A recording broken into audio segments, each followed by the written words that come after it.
Bonjour, bienvenue sur Holy Spirit, la chaîne des témoignages extraordinaires des vies transformées par Jésus-Christ.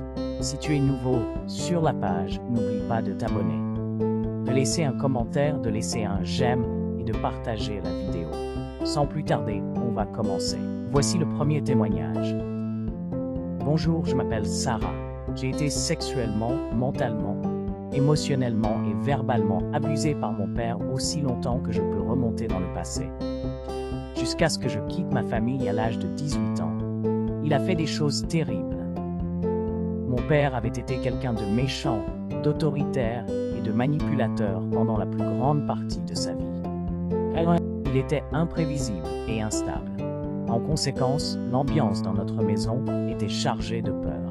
On ne savait jamais à quel moment il se mettrait dans une colère noire. Nous faisions toujours ce qu'il voulait, et quand il le voulait, nous regardions ce qu'il voulait regarder à la télévision. Allions nous coucher quand il allait se coucher, nous levant quand il se levait et mangeant ce qu'il voulait. Tout dans notre maison était déterminé par ses humeurs et ses désirs.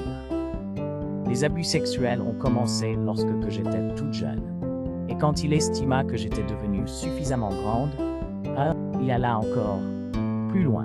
À partir de ce moment et jusqu'à l'âge de 18 ans, il me violait au moins une fois par semaine. Mon père, en qui je devais avoir confiance et qui était censé me protéger, était la personne que j'étais amenée à craindre le plus. J'avais profondément honte à cause de tout cela. J'avais honte de moi, honte de mon père et de ce qu'il faisait. J'avais aussi tout le temps peur. Il n'y avait aucun endroit où je pouvais me sentir en sécurité pendant mon enfance. À l'école, je faisais croire que j'avais une vie normale, mais je me sentais tout le temps seule et différente de tous les autres. Je ne me sentais jamais à ma place. Et je n'avais jamais l'autorisation de participer aux activités post-scolaires, ni d'aller aux manifestations sportives, ni aux surprises parties, ni de sortir avec des garçons. Pendant trop longtemps, j'ai vécu avec de faux prétextes et des mensonges. Il était là. Il ne m'a pas libéré de la situation lorsque je n'étais qu'une enfant. Cependant, il m'a donné la force de m'en sortir. Il est vrai que mon père a abusé de moi et ne m'a ni aimé ni protégé comme il aurait dû le faire. Néanmoins, Dieu avait un plan pour ma vie et il m'a racheté. Il a pris ce que Satan a voulu de mal et l'a tourné en bien. Il a pris ma honte et m'a donné une double récompense. La vérité de Dieu dans la Bible m'a libéré d'une vie de fausseté et de mensonges et a restauré mon âme. Je suis la preuve vivante que rien n'est trop dur pour Dieu.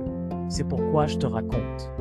Tu as besoin de savoir à quel point Dieu est bon et à quel point ton combat est valable. Si tu veux donner ta vie à Jésus et vraiment lui faire confiance, tu peux être entièrement guéri et restauré. Et vivre la vie pour laquelle Jésus est venu mourir pour toi. N'abandonne jamais. Merci beaucoup pour le témoignage. Maintenant, passons au deuxième témoignage. N'oublie pas de t'abonner, de commenter, de laisser un j'aime et de partager la vidéo. Je m'appelle Denis. J'ai été élevé dans le centre de la France, dans le milieu d'où je viens, chaque enfant. Chaque personne devait vivre avec ce qu'il était. On ne cherchait pas à savoir s'il avait des problèmes ou autres. On n'aidait pas à évoluer. À l'école, je bégayais, je n'écrivais pas, je n'arrivais pas à faire les choses. Mon problème de communication était la dyslexie et j'étais un gaucher contrarié. Au niveau de l'écriture, ce que je lisais et ce que j'écrivais étaient différents.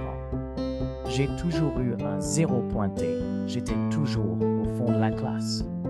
À un moment précis de ma vie où je m'étais engagé à épouser. Je reçus un courrier qui disait que le vrai bonheur, c'est Jésus-Christ. Dans mon cœur, il m'est revenu une parole que ma mère me disait, « Mais après quoi cours-tu » Et par ce courrier, j'ai compris que c'était le bonheur que je cherchais. Je l'ai raconté à celle qui était ma compagne pendant cette période. Elle m'a dit, « Si Dieu existe, alors tu ne devrais pas être malade. » Quelques mois après notre décès, la parole que j'avais lue dans le courrier qui m'avait été adressé me revint.